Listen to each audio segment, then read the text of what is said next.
انسانی زندگی ہوا میں رکھے ہوئے چراغ کی مانند ہے۔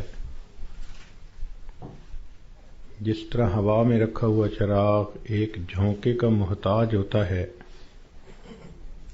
انسانی زندگی بھی ایک پل کی محتاج ہوتی ہے۔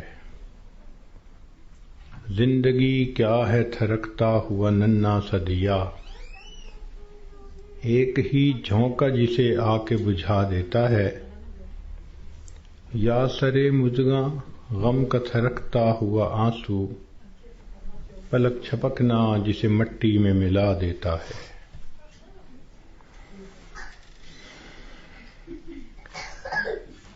اسی لیے کسی نے یہ کہا، زندگی انسان کی ہے مانند مرغ بے نوا، شاخ پر کچھ دیر بیٹھا چہچہایا اڑ گیا۔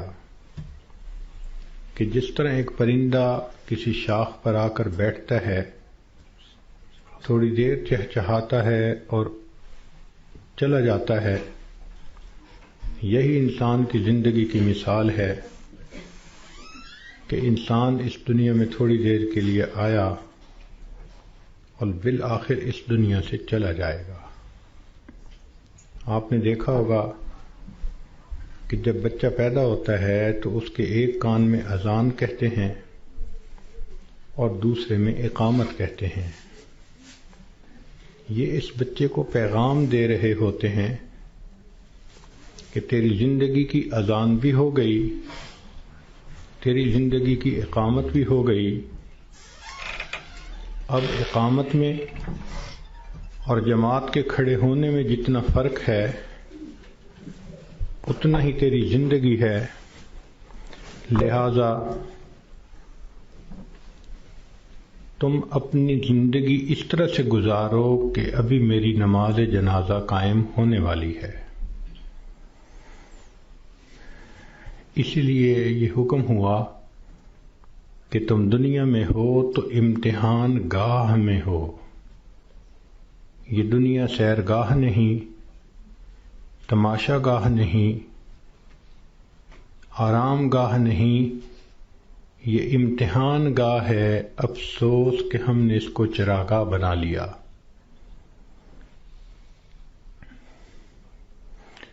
اللہ رب العزت نے مومن کا گھر آخرت میں بنایا ہے۔ اس کا انحصار انسان کے اعمال پر ہے۔ چنانچہ ہر انسان کا ایک گھر جنت میں بنتا ہے، ایک جہنم میں۔ جب موت کا وقت آتا ہے تو اگر وہ جنتی آدمی ہے تو اس کو اس کا جنت کا گھر دکھایا جاتا ہے،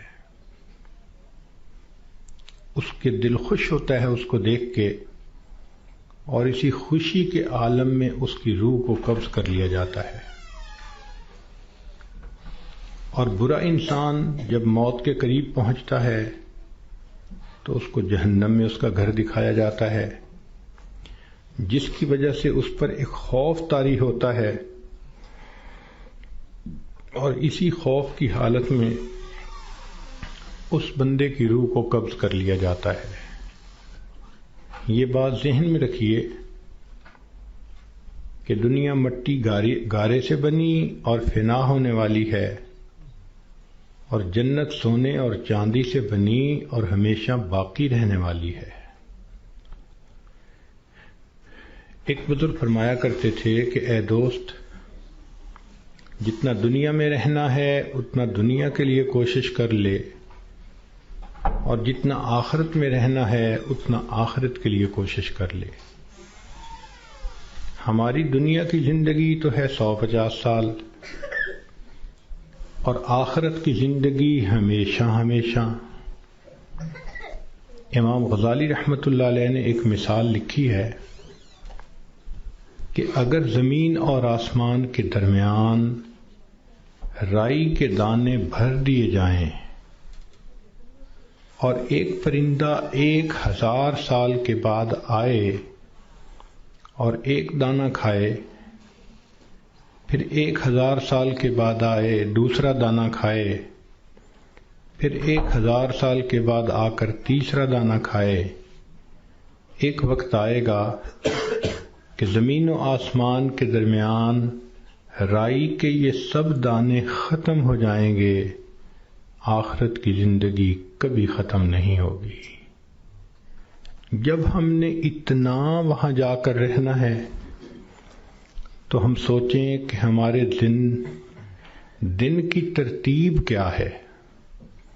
ہم تو اپنے 24 گھنٹے کا سکیجول ایسے بناتے ہیں کہ جیسے دنیا ہی میں رہنا ہے، اور آخرت کی تیاری کے لیے تو وقت ہی نہیں نکالتے۔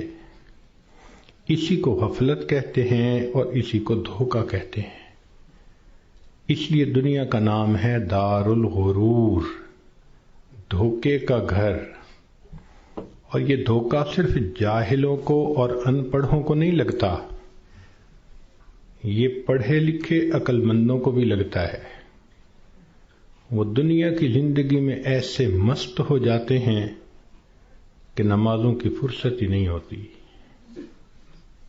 غور کریں تو آج کا ہر انسان اپنی جنت سجانے میں لگا ہوا ہے۔ میرا گھر ایسے ہو، میرا بزنس ایسے ہو، بیوی ایسی ہو، بچے ایسے ہوں، گاڑی ایسی ہو۔ ہر بندہ اپنے ذہن کے اندر ایک جنت سجا کر اس کو بنانے میں لگا ہوتا ہے، اور اس کو یہ نہیں پتا کہ اللہ نے تو جنت آخرت میں سجائی ہے، دنیا میں تو ہم تیاری کے لیے تھے۔